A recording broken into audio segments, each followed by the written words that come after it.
बोलो, आयु प्रति समय क्या हो रही है? घट रही है। प्रति समय आयु कर्म के जो निषेक हैं, वो निषेक हमेशा क्षीण होते जा रहे हैं। इसलिए धर्म में ध्यान हमेशा बढ़ना चाहिए। और धर्म में ध्यान बढ़ता तभी है कि जब नगर में साधु होता है तो उसी समय हर घर घर में क्या होती है? चर्चा होती है। स्वाध्याय में जाना है, प्रतिगमन में जाना है, भक्ति में जाना है। धर्मामृतम श्रवणाभ्याम, धर्मामृतम सतृष्णाम श्रवणाभ्याम भवतु पयोध्यानम। जब कोई व्यक्ति अगर अपने पास कोई काम नहीं है तो हमें अपना मन धर्म में लगाना, और यदि काम भी है तो थोड़ा समय धर्म ध्यान में निकाल करके पुण्य का संचय करना। क्योंकि यही जो पुण्य है ये भाव तो आपका बहुत अच्छा है। पैसा है, धन है, वैभव है, मकान है, इस भाव में तो सब कुछ है। पर अगले भाव में क्या है? अगले भाव में हमारे पास में क्या है?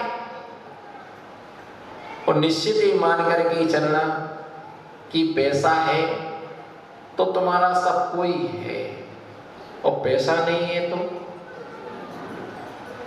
सम्मान किसका होता है? बताओ। अगर यहाँ इतने सारे लोग बैठे हैं और महाराज श्री को श्रीफल चढ़ाने के लिए बुलाना हो तो संचालक चेहरा देख देख के बुलाता है? आना कुछ तो बोलो, फलाने व्यक्ति आ जाओ। ये भी तो बोल सकता कि सब लोग आ जाओ। भैया सम्मान पैसा का होता है। अगर पैसा है तो तुम्हारा हर जगह सम्मान है, और पैसा नहीं है तो कहीं भी तुम्हारा सम्मान होने वाला नहीं है। दो चीजें हो, या तो पैसा हो या फिर धर्म हो। क्या? पैसा हो या हम और आप दोनों अपोजिट हैं। हम और आप दोनों, आपके पास कोई कमी नहीं है और हमारे पास कुछ भी सामग्री निष्परिग्रही होती है। पर जो आपके पास है वो हमारे पास नहीं है, और जो हमारे पास है वो आपके पास। पर जो आपके पास है वो मैंने छोड़ दिया है, पर जो हमारे पास है उसे आपकी आवश्यकता है। जिस मार्ग पर हम चल रहे हैं उस मार्ग पर आपके लिए चलना है, और हमने आपके मार्ग को क्या कर दिया है? छोड़ दिया है। या तो धर्म हो या फिर धन हो। श्रावक की अवस्था में धन हो तो सम्मान होता है। और धन कैसे मिलता है? पूर्व जन्म में जो पुण्य किया था उस पुण्य से हमें संपदा की क्या होती? प्राप्ति। अब संपदा मिलना पुण्य कर्म का उदय है। बोलो, संपदा मिलना पुण्य कर्म का उदय है, पर उसे भोग ना पाना ये पाप कर्म का उदय है। और ये मान के चलो कि जब पैसा आता ना तो उसके साथ में बीमारियां भी आती है। क्या आती है? जैसे जिसकी स्वीट्स की दुकान हो उसको शुगर की बीमारी जरूर हो। मिठाइयां हैं पर क्या नहीं कर सकते हैं? बोलो, मिठाई है पर मकान 3 खंड का है पर चढ़ नहीं सकते क्योंकि पैर फ्रैक्चर हो गया। अब बस बाहर निकल के देखते रहो 3 खंड का, 3 खंड का मकान है, पैसा है पर भोग नहीं सकते हो। पैसा मिलना पुण्य कर्म का उदय है, पर उसे भोग नहीं पाना। बोलो, उसे भोग नहीं पाना। भोग नहीं पाना पाप कर्म का उदय है, और उसे दान में नहीं लगा पाना महापाप कर्म का ये उदय होता है। पैसा सबको मिलता है पर क्या करते हैं? उसके लिए उपयोग। और जितने भी पैसे के ध्यान से जो मरता है, अच्छा ये बताओ, राम और रावण, क्या राम और रावण, दोनों की एक ही राशि है। कौन सी राशि है? तुला राशि है। यहाँ जोशी भी है। राम और रावण की तुला राशि है। आप किसको चाहेंगे दो में से? 1 मिनट का समय मैं आपको दे रहा हूं। 1 मिनट बहुत, 1 सेकंड का समय सोचने के लिए। रावण और राम की एक तुला राशि है, दोनों का आदि अक्षर रा है। आप किसको चाहेंगे? जोर से बोलो, मनी मन में मत बोलो। किसको चाहेंगे? राम को। क्यों? वो भगवान है। रावण क्या है? राक्षस है? रावण की पूजा नहीं करते आप लोग? रावण की भी पूजा हो रही है। उसको आगे जाकर के तीर्थंकर बनना है। तीर्थंकर जब बनेगा पर भविष्य काल की 24 में उसकी प्रतिमा रख करके पूजा हो रही है। किसको चाहेंगे? राम को। राम और रावण दोनों में से किसको चाहेंगे? राम के लिए। चलिए, परमात्मा और पैसा दोनों की एक ही राशि है, आप किसको चाहेंगे?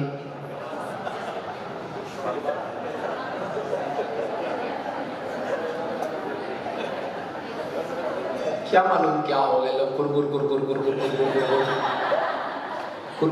लोग कर रहे हैं, कुछ चर्चा चल रही है पर समझ में नहीं आ रहा क्या चर्चा हो रही है। स्पष्ट समझ में नहीं आ रहा पर लोग चर्चा कर रहे हैं, कानाफूसी कर रहे हैं।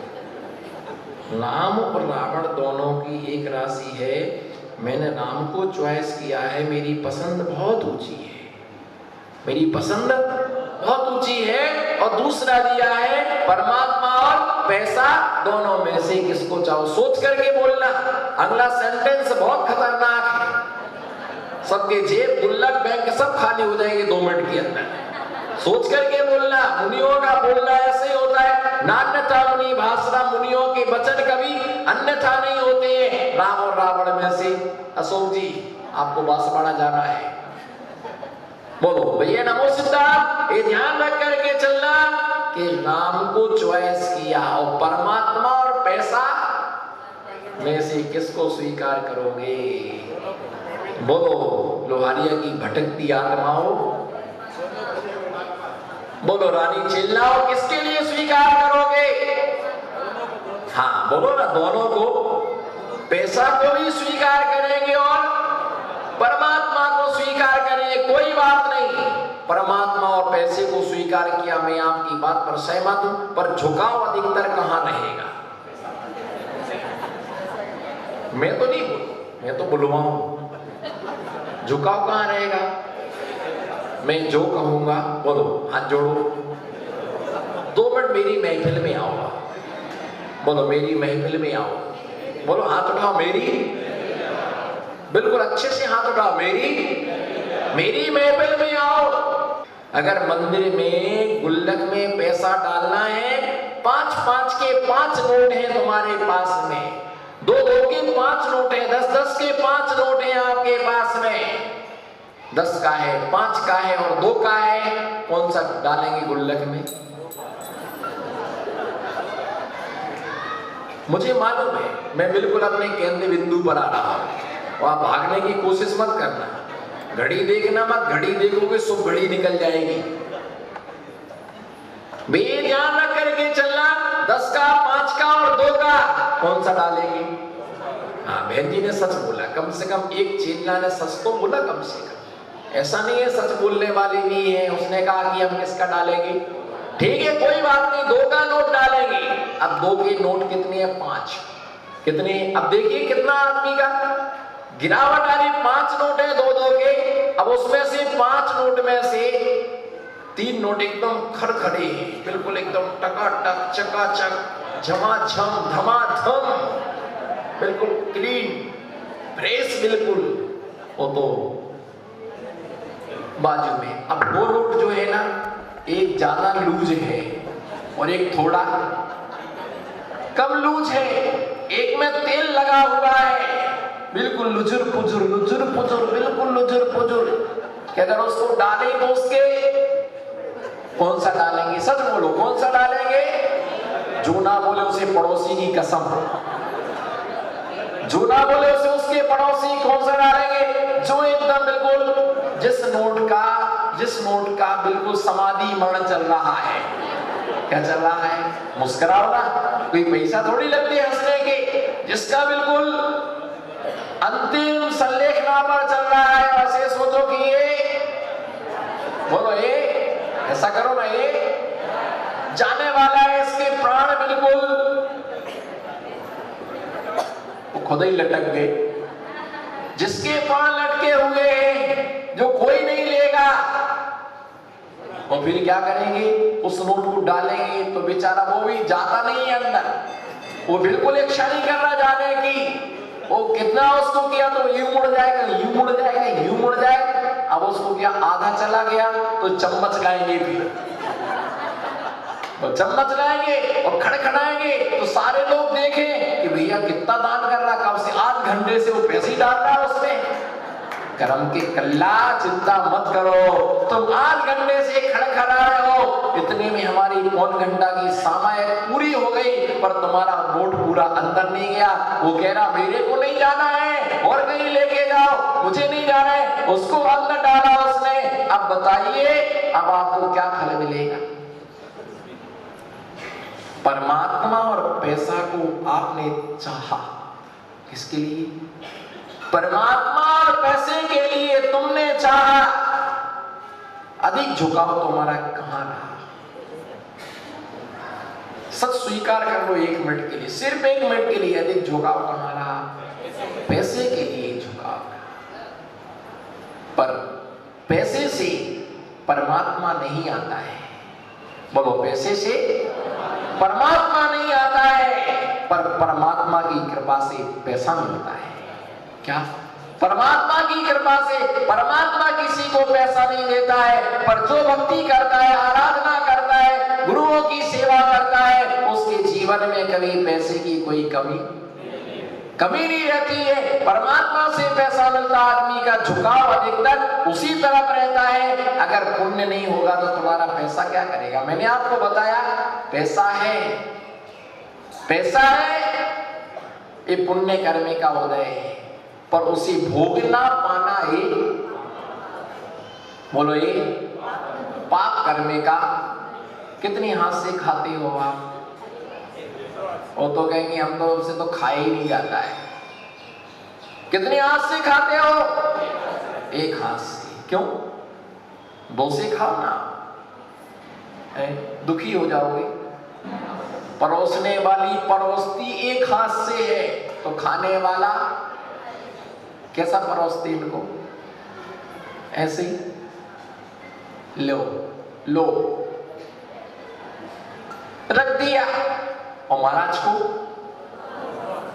ऐसे ही दे देना, लो महाराज जी खा लो, नहीं भी महाराज को देते दोनों हाथों से है, और साधु लेता भी दोनों, जो कमाता है वो 2 हाथ से कभी नहीं खा सकता है, कमाने वाला 2 हाथ से कभी नहीं खा सकता है, जो कमाता नहीं है वही 2 हाथों से क्या कर सकता है, जिसके पास परिग्रह होता है उससे खाया नहीं जाता है। एक आदमी ने मुझे बहुत अच्छी खुशखबरी दी, बोले महाराज जी हम वर्षों से रस परित्याग कर रहे हैं, सोमवार को हरी नहीं खाते, बुधवार को घी नहीं खाते, गुरुवार को दूध नहीं लेते। मैं बहुत खुश हुआ, मैंने कहा 7 दिनों की 7 रसी करता, रविवार को नमक नहीं खाता है, शुक्रवार के दिन दही नहीं खाता है, शनिवार को तेल नहीं खाता है, मंगलवार को मीठा नहीं खाता है। मैंने एक दिन प्रवचन में उनकी बहुत प्रशंसा की, फलाने आदमी बहुत त्यागी वृत्ति हैं, बहुत पुण्य करते हैं, रस परित्याग करते हैं। करीब करीब हमने 8 घंटे उनके विषय में हमने बोला। बाद में वो खड़े हुए, बोले महाराज जी हम त्यागी तपस्वी नहीं है, हमने त्याग नहीं किया है पर हम खाते नहीं है। मैंने कहा क्यों? बोले कौन पैसा खर्च करे, बचत के लिए मैं घी नहीं खाता, बचत के लिए मैं शक्कर नहीं खाता, मैंने कर्म का कल्ला पहले बता दे तो मैं 1 घंटा तेरी प्रशंसा क्यों करता। ऐसी एक जगह और लफड़ा हो गया। एक आदमी बोले महाराज जी तत्वार सूत्र सुना दो। तो मैंने कहा भी टाइम नहीं है, बाद में सुनाएंगे। बोले सुना तो दो आप, हमें सुनना है, भोजन नहीं करेंगे जब तक आप तत्वार, ध्यान से सुनना, तत्वार सूत्र नहीं सुनाएंगे तब तक हम भोजन नहीं करेंगे। मैंने कहा ठीक है। तो मेरे पास एक टाइम था तो मैंने तत्वार सूत्र के 10 अध्याय सुना दिए। अब सुना दिए तो बाद में मैंने उससे पूछा आपको कैसा लगा। बोले हम तो 20 साल से बहरा है, हम तो 20 साल से बहरा है, मेरे को सुनाई नहीं देता है। मैंने कहा भैया तुम ऐसा पहले बोलते तो हम तुमको सुनाते ही क्यों। ऐसे संसार में लोग होते हैं। आचार्य शमंत्रभद्र स्वामी कहते हैं कि धर्मामृतम सतृष्णाम श्रवणाभ्याम पवतु पयोध्यानम। दोनों कान रूपी अंजलि के द्वारा हमें धर्म का अमृत पीना चाहिए। अंत समय में नमोकार मंत्र सुनाया जाता है, अंत समय में वैराग्य भावना सुनाई जाती है। नमोकार मंत्र सुना, कितना भी पैसा वाला हो, जब डॉक्टर जवाब दे देते हैं तो उसे साधुओं के पास में ले जाया जाता है कि साधु के पास लेकर के चलो, महाराज के पास में लेकर के चलो, इनकी गति क्या हो जाए, सुधर जाए। ज्ञान ध्यान परो भय परोवा भवतु बसंतंद्रालु। जो ज्ञान ध्यान में लीन रहता है ऐसा व्यक्ति अपने भवों का क्या करता है, छेदन करता है। ज्ञान ध्यान में लीन होकर ही कर्मों को विलीन करता है, कर्मों को नष्ट करता है, कर्म को नष्ट करके वह उत्तम गति के लिए प्राप्त करता है। इसलिए हमेशा अपने धर्म ध्यान को बढ़ाने का पुरुषार्थ और प्रयत्न करना चाहिए। इसी भावना के साथ जय हो पंच परमेष्ठी भगवान की, परम पूज्य आचार्य गुरुवर शेख स्वामी विराग सागर जी महाराज की। चलिए सभी लोग